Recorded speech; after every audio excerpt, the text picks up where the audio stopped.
1998, off Canada's east coast, a modern passenger jet run by one of the world's best airlines catches fire at 33,000 feet. Swiss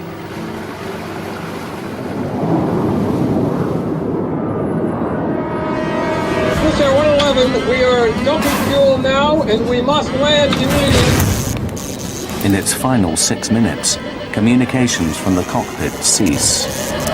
It's burning already! Then the plane plummets into the ocean.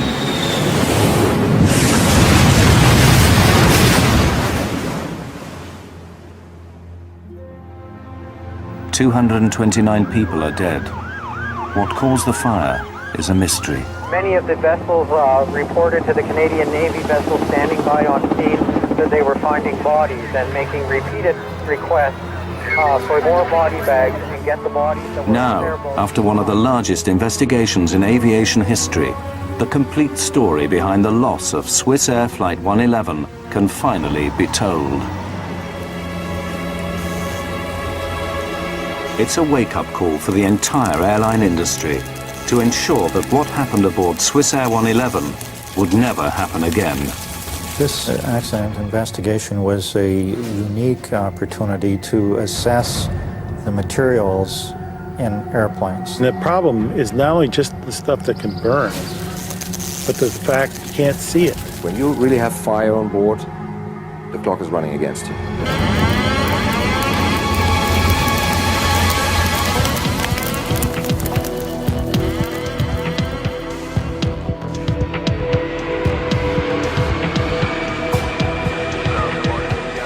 September the 2nd, 1998. Swiss Air Flight 111 prepared to depart New York's JFK International Airport, en route to Geneva, Switzerland.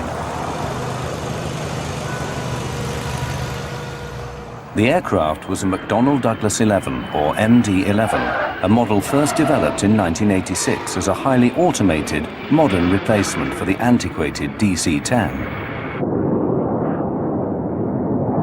It was considered one of the most reliable passenger jets in the skies, and Swiss Air pilots were among the world's best trained.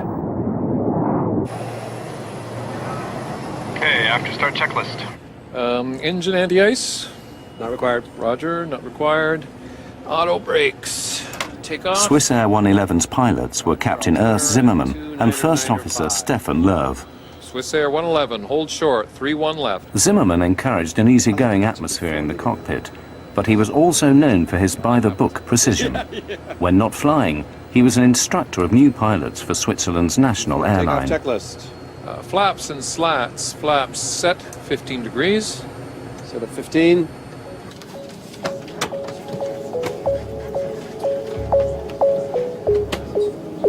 On board were 215 passengers, 12 crew, and 2 pilots. Most were French, American, or Swiss. 23-year-old Stephanie Shaw was on her way home to her parents in Geneva. Stephanie was blessed in many ways. She was physically very attractive. She was an intelligent girl. The reason she went to New York was that she had been invited to become a member of the World Economic Forum, which is based in Geneva, and she wanted to have this trip before she joined. She was a darling, an absolute darling. 8:18 p.m. Swiss Air 111 Heavy, clear for takeoff. Cleared for takeoff. Roger, Swiss Air 111. For safety, the Swiss Air pilots push the throttles forward together, ensuring no single pilot can botch a takeoff. VR, D2.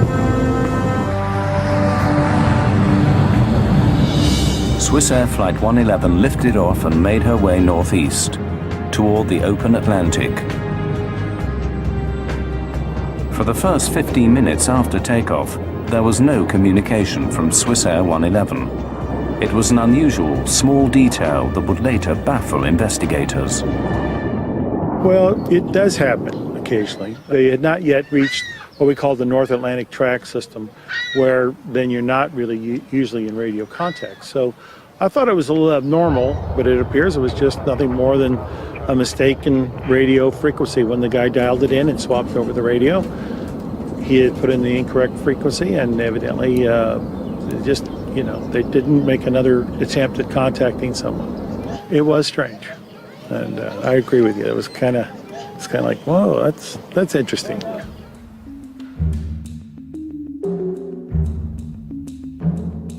Atlantic air traffic is handled by a remote centre in Moncton, New Brunswick, Canada.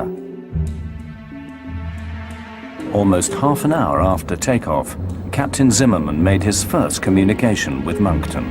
Moncton Center, Swiss Air 111 Heavy, good evening, level 330. Swiss Air 111 Heavy, Moncton Center, good evening. Reports of occasional light turbulence at all levels. Moncton, Swiss Air. It was a perfectly normal transatlantic crossing.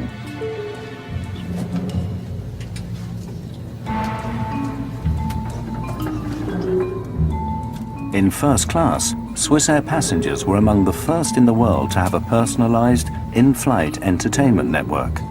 Though now common, the system was an innovation in 1998. Passengers could choose their own movie, browse the internet, and gamble.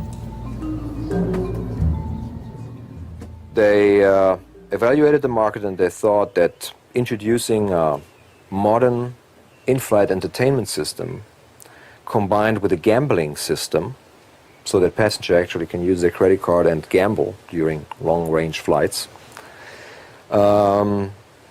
would make them more attractive. This luxury would be the source of controversy to come.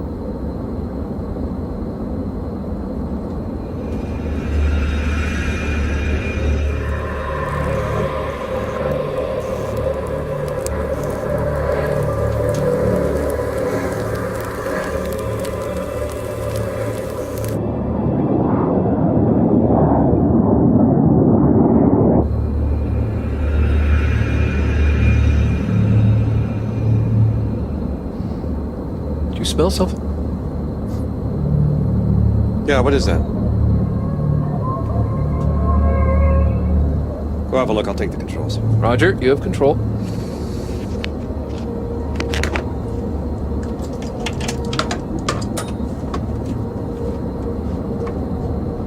First Officer Love investigated the area near the air conditioner vent. Harmless smoke traces from air conditioning systems are common on commercial jets.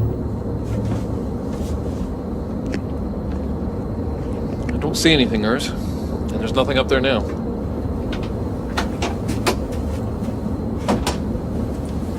You hailed for me, Captain? Stefan and I were sure we smelled smoke a few seconds ago. Can you smell anything? I smell it too, yeah. Could you smell in the cabin before you came in? No, definitely not. They agreed that the air conditioner was the likely culprit. Can't see it or smell it anymore. Air conditioning, is it? Yeah. Please close it, thanks.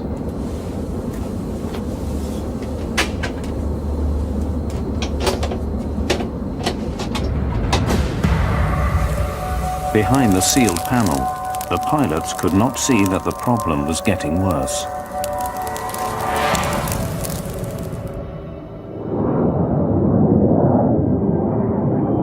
Less than 45 seconds after smoke disappeared in the cockpit of Swiss Air 111, it returned.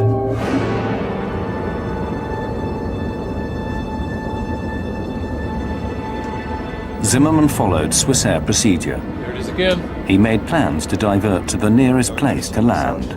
Find the closest place to land, Stefan. We'll need the nav charts from the library. Also weather data for the area. Boston's close.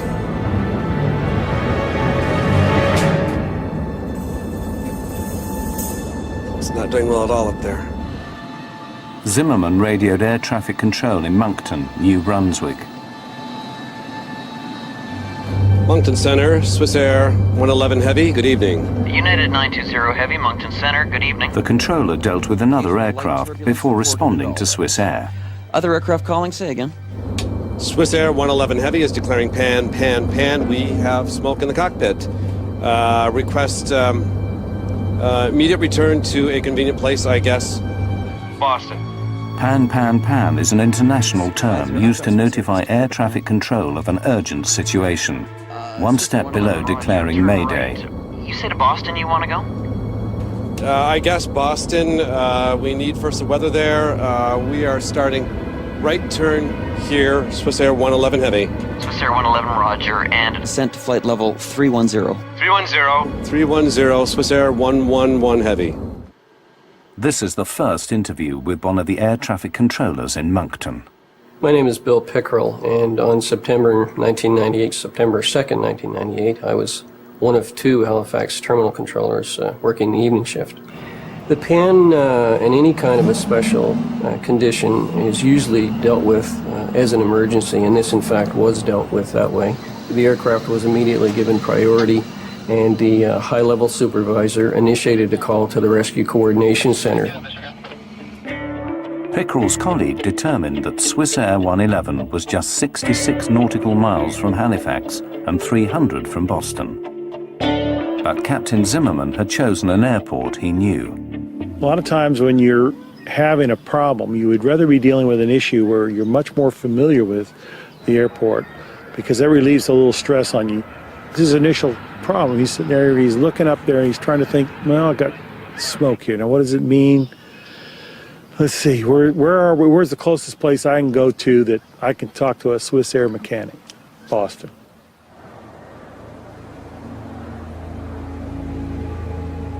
Swissair 111 Center. Swissair 111 Heavy, go ahead. Would you prefer to go into Halifax?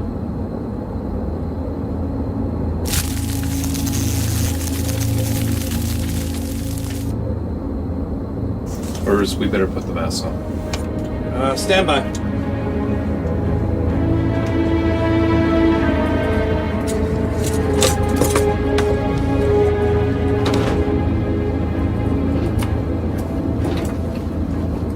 Realizing their location, Zimmerman decided Halifax was now the best option. Affirmative, Swissair 111 Heavy. We prefer Halifax from our position. Swissair 111, roger. Proceed direct to Halifax. Descend now to flight level 290. Level 290 to Halifax, Swissair 111 Heavy. A British Airways pilot in the area offered the crew what little help he could. Swissair 111 Heavy from Speedbird 214. I can give you the Halifax weather if you like. Swissair 111 Heavy, we have the oxygen masks on. Go ahead with the weather. It's the 300 Zulu weather. Swissair 111 commenced its descent to below 30,000 feet, the pilots calm and in control. It would take about 20 minutes to reach Halifax. 80, over. Roger, Swissair 111 Heavy, we copy 2980. Swissair 111, you're cleared to 10,000 feet. And the Halifax altimeter is 2980. Swissair 111 Heavy, 2980 at 10,000 feet. And Swissair 111. Can you tell me what your fuel on board is? Stand by for this. Speedbird 1506 is at Tusky, listening out. Speedbird 1506, roger. The controller signed off with another aircraft. His jurisdiction was high-altitude flights. As Swissair was on descent to Halifax, he hands over responsibility to Bill Pickerel. At that point, everything was normal. I gave the pilot an initial descent, and he requested to level off at an intermediate altitude to get the cabin in order for the landing, which I took to mean that they needed to pack away dinner trays and things like that. It was an indication to me that while his situation was unusual, that they weren't considering it as an emergency at that time. Watch your speed, Stefan. Don't descend too fast. Roger.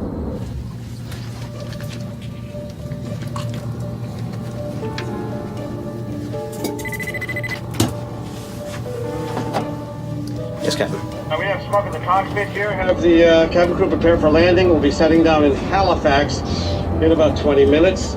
I'm about to start the checklist here. Yes, Captain Zimmerman. Zimmerman had two checklists for smoke in the cockpit. To complete both would take 20 minutes. This was Swissair company policy. In the meantime, Love continued the descent into Halifax.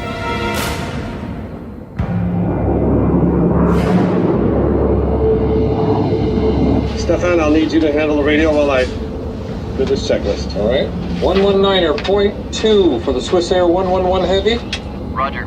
Swissair 111 was now at about 25,000 feet. Pickrell advises them to descend to 3,000. But First Officer Love said he'd rather fly at 8,000 until the passenger cabin was cleared. 050. Swissair 111. Their attitude underscored the sense of control in the cockpit. 979. From my point of view, it gave all initial appearances that it should be a fairly straightforward operation, that assuming that everything happened normally, the aircraft would require a minimum of handling to lead them into Halifax. Swissair 111, you can descend to 3, level off at an intermediate altitude if you wish, just advise. But Pickrell was concerned the plane was not coming down fast enough. It appeared that the aircraft might have been a little bit high, and I wanted to ensure that the pilots were aware of how far they were from the airport, how many miles they had to fly, so that they could judge their own descent and make their decision about what they wanted to do. Roger. At the time, we descend to 8,000 feet, and we are clear at any time to 3,000 feet. I keep you advised. Okay, can I vector you to set up for runway 06 at Halifax? Roger. Vector for 6 will be fine. Swissair 111 Heavy.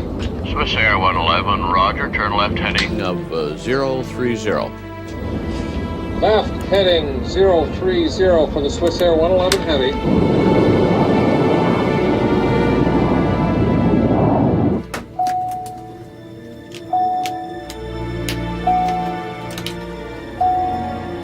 Captain Zimmerman needed information for the unfamiliar airfield, but his flight bag was out of reach. He summoned the flight attendant to help. You hailed me, Captain. For 2 minutes now. I need that flight back there. It's got the approach charts for Halifax.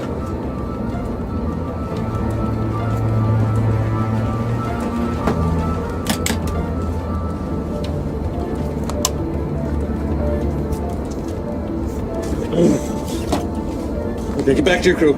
Yes, Captain.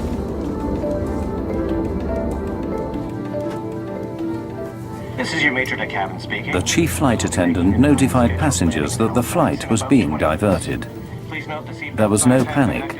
The plane was flying normally, and there was no sign of smoke in the cabin.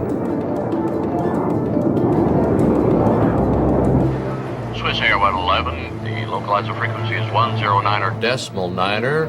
You've got 30 miles to fly to the threshold. We're going to need more than 30 miles. But still at more than 20,000 feet, Swissair 111 was too high to make a landing in just 30 miles. The frequency is a 109.9 for the localizer. Okay, roger, 109.9, and we are turning left, heading north, Swissair 111 Heavy. And we've got to dump fuel. Agreed. So far, communications from Swissair had been calm. Still, Moncton Centre initiated emergency efforts at Halifax Airport.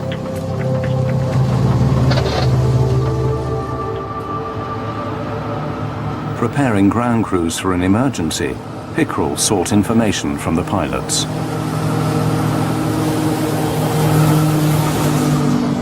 Swissair 111, you have time. Could I have your number of souls on board and your fuel on board, please, for emergency services? Roger. At this time, fuel on board is 230 tons.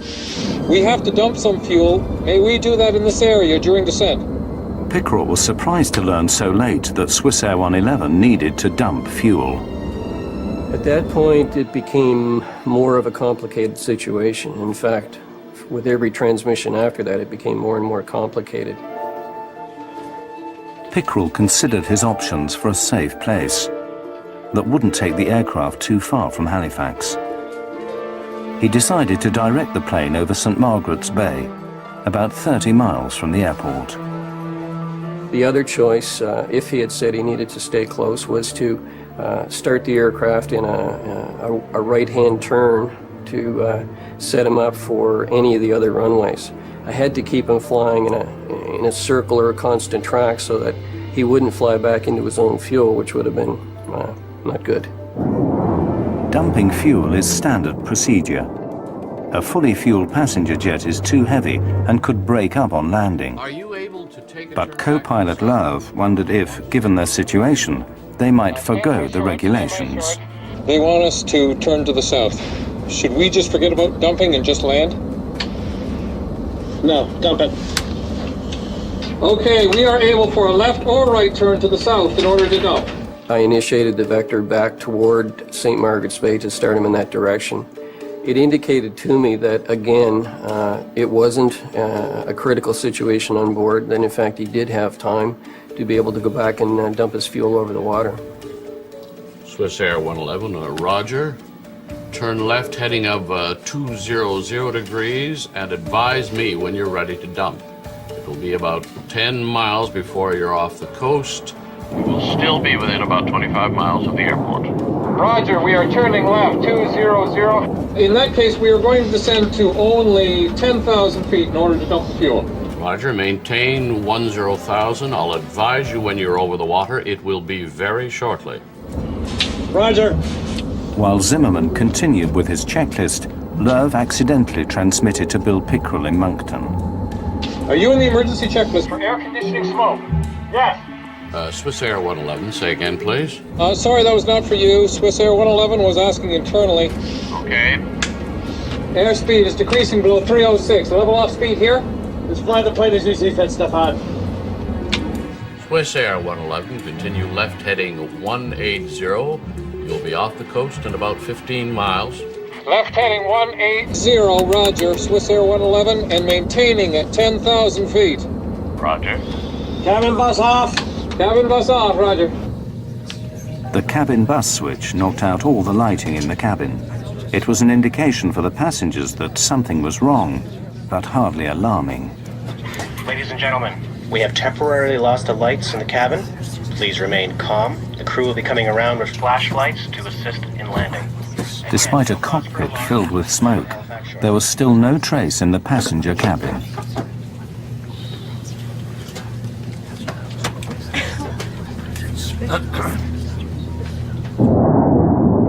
You will be staying within about 35, 40 miles of the airport if you have to get back to the airport in a hurry. Okay, that's fine with us. Please tell us when we can start to dump the fuel. Suddenly, the aircraft sent out a warning that the smoke was a sign of a more serious problem. Autopilot, disconnect. Copy that, autopilot, disconnect. Swiss Air 111. The autopilot disconnected because the plane's computers sensed erratic readings. In the next 90 seconds, those readings went haywire. 11,000 and 9,000 feet. Swiss Air 111, you can block between 5,000 and 12,000 if you wish. One by one, the instruments failed. The calm in the cockpit dissolved. Copy that. We are cleared between 12 and 5,000 feet. We are declaring emergency now. Swiss Air 111 at time 0124. Then the two pilots spoke simultaneously. Combined with other distractions in the control room, Pickrell was unable to hear a critical transmission. Lerv's declaration that they must land immediately. We are dumping fuel now. We must land immediate. Swiss Air 111, just a couple more miles. I'll be right with you. Roger that. And we're declaring emergency now. Swiss Air 111. Missing this transmission is a moment Bill Pickrell relives today. I'm not sure that it's a feeling that you can adequately describe. I recall reviewing the events of that night 1,000 times to determine if there was something additionally that I could have done, or if there was some mistake that I might have made, or was there any way that I contributed to this. And eventually I was able to come to the point of realization that there wasn't anything that I could have done, that everything that could have was done. Now there was nothing to do but wait.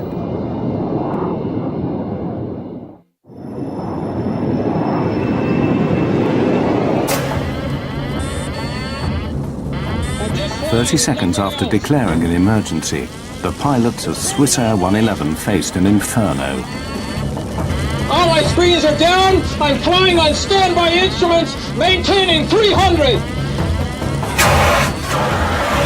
Swiss Air 111, you are cleared to commence your fuel dump on that track, and advise me when your dump is complete. Soon after I gave him authorization to commence the fuel dump, there was no acknowledgement. Initially, I wasn't concerned by that because I considered that he was probably doing the fuel dump, he was reviewing a checklist, he was busy doing things, and as per our training, we're told not to bother the pilots in those kinds of situations. Swissair 111, check. You are clear to start the fuel dump.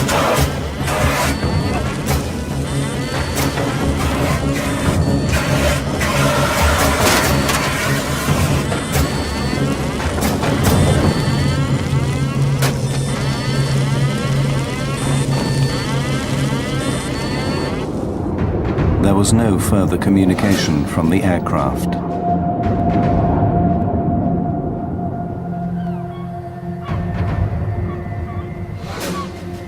Six minutes later, residents of Peggy's Cove heard a devastating explosion.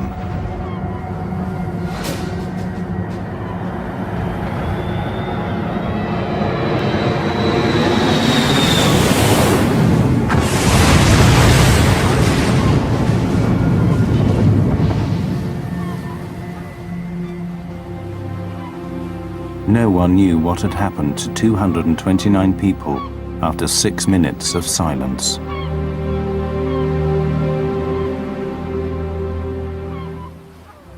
It was probably one of the most helpless feelings that any individual can have, not being able to do anything but just sit and watch the target and hope that it would turn back toward the airport.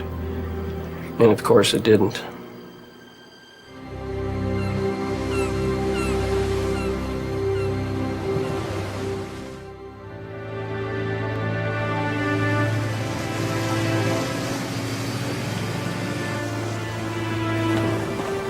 The following morning, would-be rescuers glimpsed the terrible remains of Swissair 111. Only one body was discovered intact.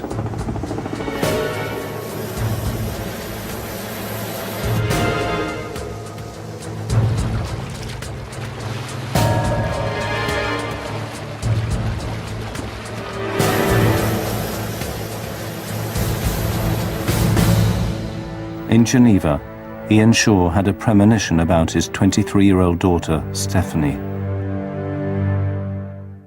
That night, the night on which she was due to return, for reasons I can't explain even now, I was restless and I was disturbed, and I slept early and woke while my wife was still awake and asked her if she had had news of Stephanie. No, she had not, but she didn't expect to have news of Stephanie. We knew she was coming on that flight and that she would certainly expect me to be at the airport to fetch her in the morning. I awoke around 6 Geneva time, and on television there was a report of the crash of Swissair 111. And I knew instantaneously that we had lost our daughter. Air traffic controller Bill Pickrell was in shock. It's a strange experience. I'm not sure that I can adequately express the feelings, but it's you work to provide a service, and you read about aircraft flying into a mountain or ending up in a swamp in some distant country, but you never expect that it's going to happen in your backyard. And when it does, it's kind of a lonely experience, I guess, in one sense.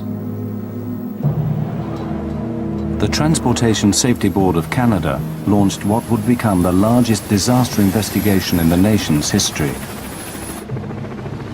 They only knew Swissair 111 experienced a cockpit fire, but what caused it remained a mystery.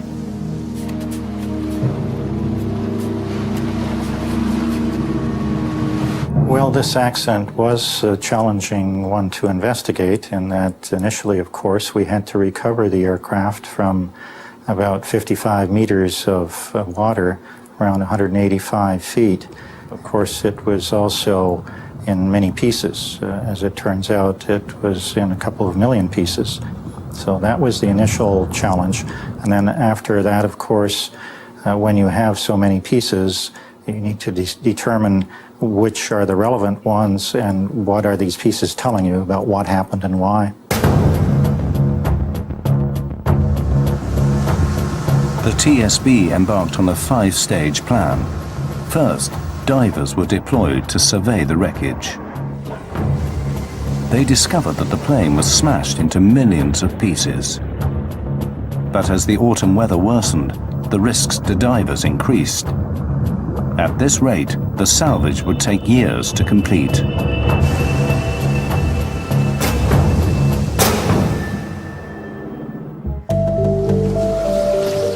Stage 2.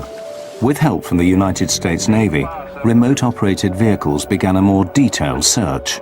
The ROVs helped investigators survey the site. But the question remained: how to recover tiny pieces of twisted metal from the bottom of the sea. We have to go through little bits of airplanes, little pieces. In Swissair, we've had about 2 million pieces of airplane, and we pretty much almost had to look at them all because we had to discredit certain things, terrorists, bombs, various other types of faults. The TSB's investigators finally got the breakthrough they've been seeking: the black boxes. Recordings of cockpit and computer data told investigators that everything on the plane was working perfectly until the last few minutes. When the crew declared the pan, that they had smoke in the cockpit, after going through all of these parameters, we found no anomalies or no problems in any of that flight data that suggested there was a problem with the aircraft. So this led us to believe that the crew had a relatively operational aircraft. Aside from the smoke in the cockpit that they noted, everything else appeared to be working fine. And as they were making their plan to descend the aircraft, they experienced a series of systems failures that were in rapid succession and exponential.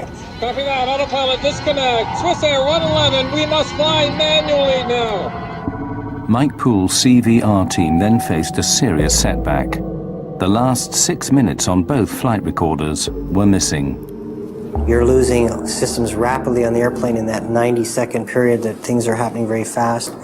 And one of the last things we know about was the 2 recorders went offline. So the fire has presumably breached the lines, breached the sources to these recorders and has stopped them. With the failure of the black boxes, investigators were no closer to learning how or where the fire started on Swissair 111.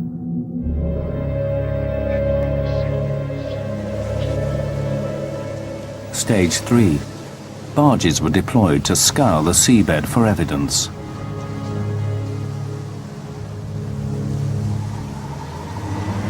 One by one, sad remnants of the airplane reached the surface. Her engines were recovered. Then the landing gear. These were among the largest pieces of Swissair 111 to be recovered. The rest were mere fragments, dredged up in a painfully slow process. Stage 4. A nearby military hangar provided a makeshift lab for the growing team of forensic investigators. Representatives from the American NTSB, Boeing, Swissair, and the Royal Canadian Mounted Police joined in the search for answers.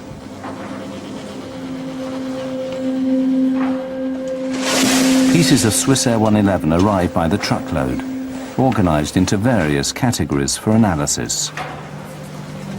Soon the hangar was stacked to capacity with the biggest jigsaw puzzle in aviation history. All the investigators knew for sure was that an initially small cockpit fire suddenly turned to catastrophe.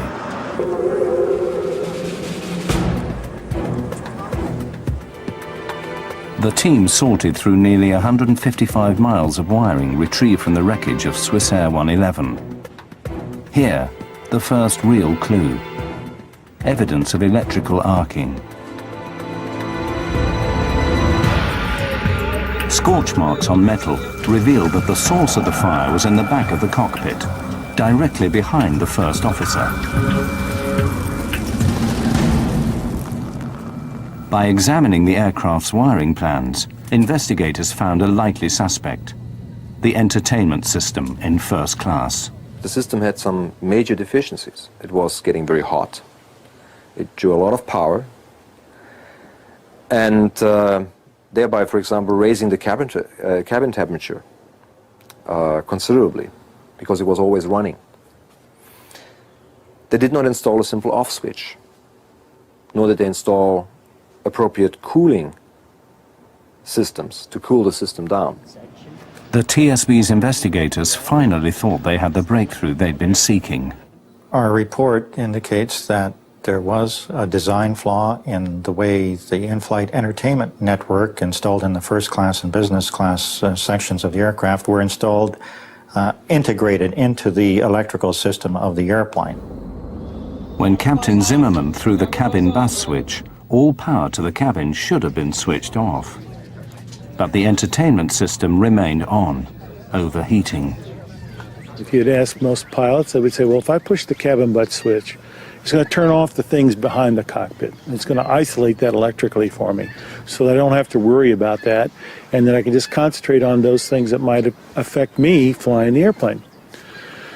Well, as it turns out, that this switch was kind of bypassed in this case for this IFIN, or entertainment system. Swissair immediately disabled the entertainment systems on the rest of its fleet, and the US National Transportation Safety Board ordered an inspection of cockpit wiring on all MD-11s. Unfortunately, this simple solution proved insufficient.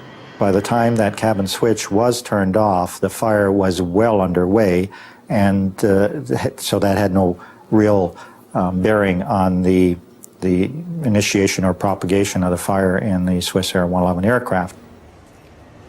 But investigators determined that the problem with the entertainment system alone could not have brought down Swissair 111. The search for answers continued. Stage 5. Undaunted, the TSB reconstructed the MD-11 from the wreckage. A wireframe mock-up they called the jig provided a spine for placing tiny pieces back where they once belonged. The reconstruction revealed that the fire spread with alarming speed from the cockpit back into the first-class galleys. Some metal showed heat damage from temperatures as high as 600 degrees centigrade. As the investigation continued, some argued that the actions of the pilots may have contributed to the disaster. Some experts charged that Zimmerman and Love's by-the-book approach may have cost them their lives. Swissair 111 was asking internally. Some operators emphasized in a very early stage, land as soon as possible, and then if you have time, go into the checklist. Others said, here's the checklist, and at the end of the checklist, if that doesn't help, then land as soon as possible. Pretty contradictory to basic flying instructions where student pilots learn at a very early stage that whenever you have smoke, you have a fire, and fire means land as soon as possible. Emergency light switch on. Emergency light switch on. Unfortunately, in this case, the way the checklist was written, it didn't identify that now start towards the divert. It started more on let's try to see if we can solve the problem. And so now all of a sudden you're taking on a problem that just kind of crept up on you. You weren't expecting it. We're going to need more than 30 miles. But the TSB considered the timeline. Investigators determined that Swissair 111 would not have made Halifax Airport under any circumstances. There just wasn't enough time. 0.9er. In our calculation, we showed that starting at the ideal descent point from 33,000 feet, which was at about 10:14 p.m. that night, it would take some 13 minutes to get the airplane onto the ground, which would take us to 10:27 p.m. By 10:24, the systems in the aircraft were starting to deteriorate.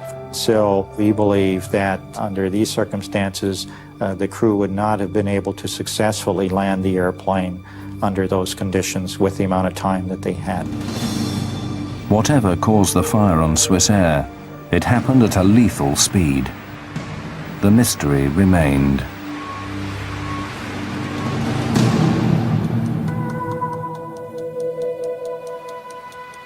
A year passed, then another ambitious operation began.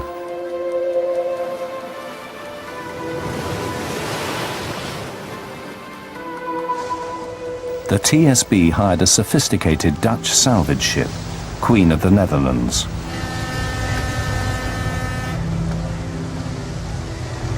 The vessel has a gigantic vacuum system, capable of dredging even the tiniest pieces of Swissair 111 from the ocean floor. A mixture of seawater, silt and aircraft were pumped into the ship's hold. This cargo was then pumped into a specially constructed reservoir on shore. When the water drained away, investigators found another 1 million pieces of the aircraft. Any one of them may have held the clue to what caused the catastrophic fire. The painstaking sorting once again resumed.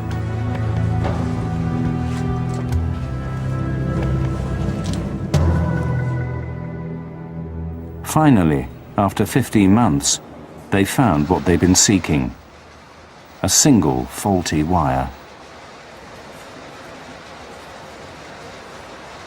We looked at all of the possible sources of heat that might start a fire in that area, and in this instance, we did discover a wire that arced in that way, and right next to it was some very flammable material called metallized polyethylene terephthalate covering material that covers the insulation blankets. This polyethylene insulate, which lined the MD-11, is common on commercial airlines worldwide. It has passed the industry's flammability tests that require materials to self-extinguish after a reasonable period of time. The investigation now took an abrupt turn. Instead of seeking the cause of the fire, the TSB now focused on the flammable materials that fueled it.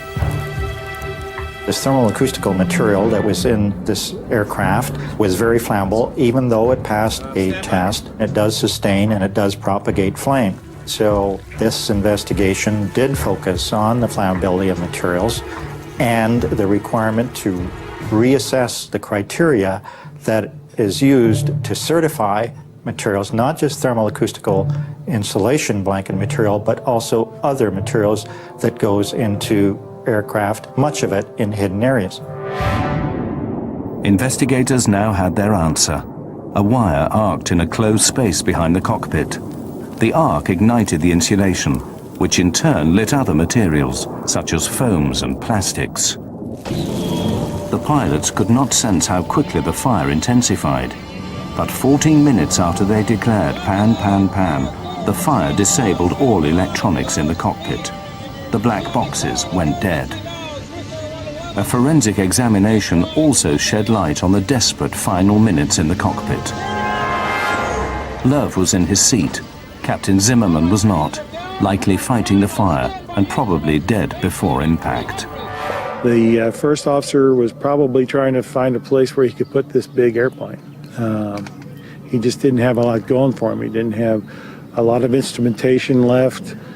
And I'm sure he was looking for something, some indication that would give him an idea of where he could put the airplane down, maybe even ditch the airplane.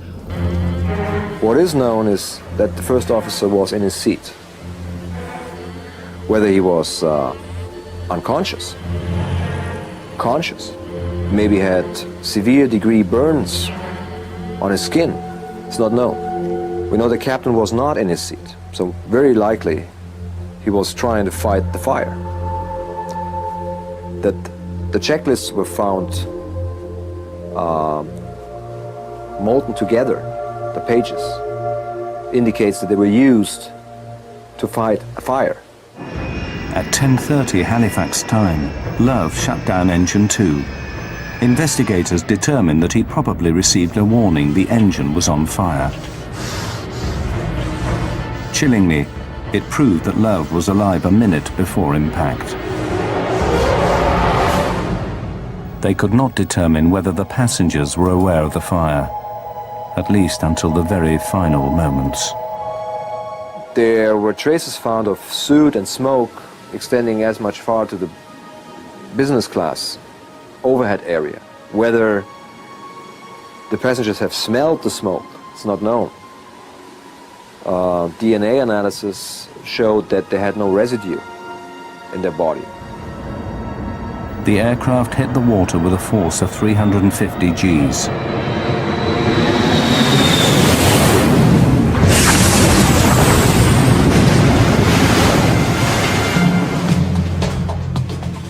The TSB spent 4.5 years and $40 million analyzing the wreckage of Swissair 111, the largest air disaster investigation in Canada's history. Their conclusion: flammable materials do not belong on commercial aircraft.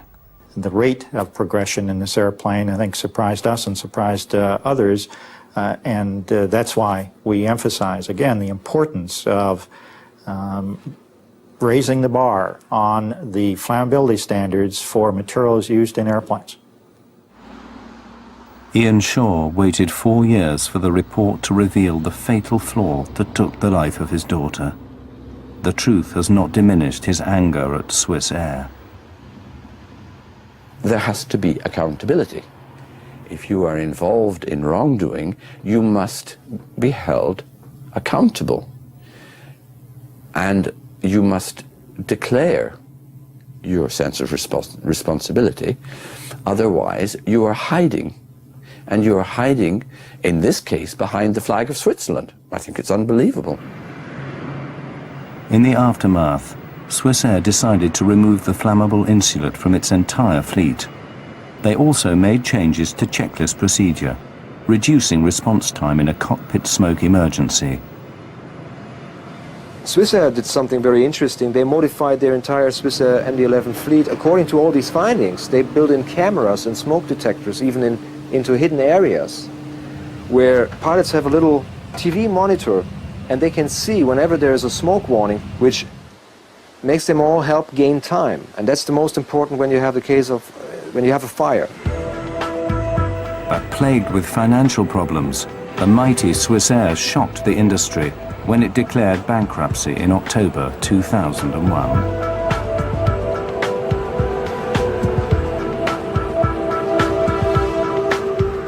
The flammable insulation that set Swissair ablaze remains in 2/3 of commercial airplanes today, but not for very much longer.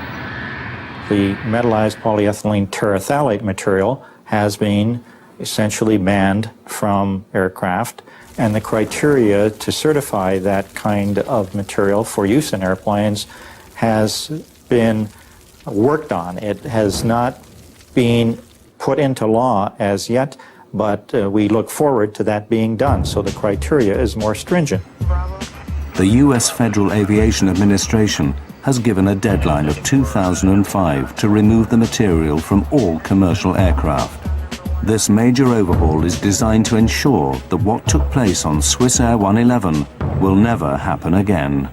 The industry is trying to remove it, but I don't think they're removing it as quickly necessary as they could. There's always that battle. How expensive is it to do something that's replacement, or are you going to replace it in an airplane you're going to throw away in another couple of years? We have to live within certain economic realities.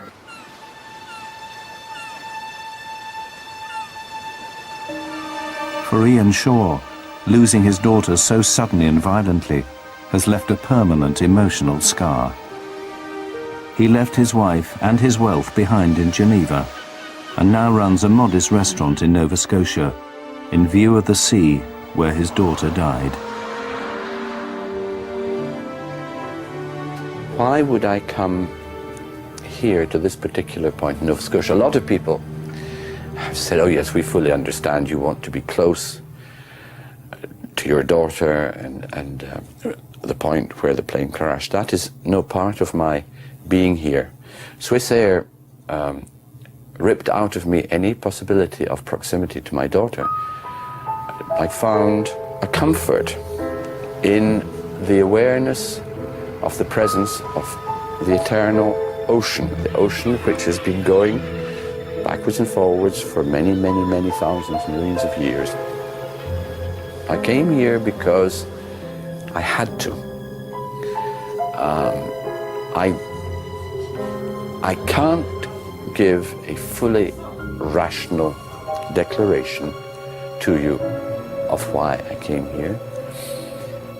I can only say to you, I am in the right place for the wrong reasons.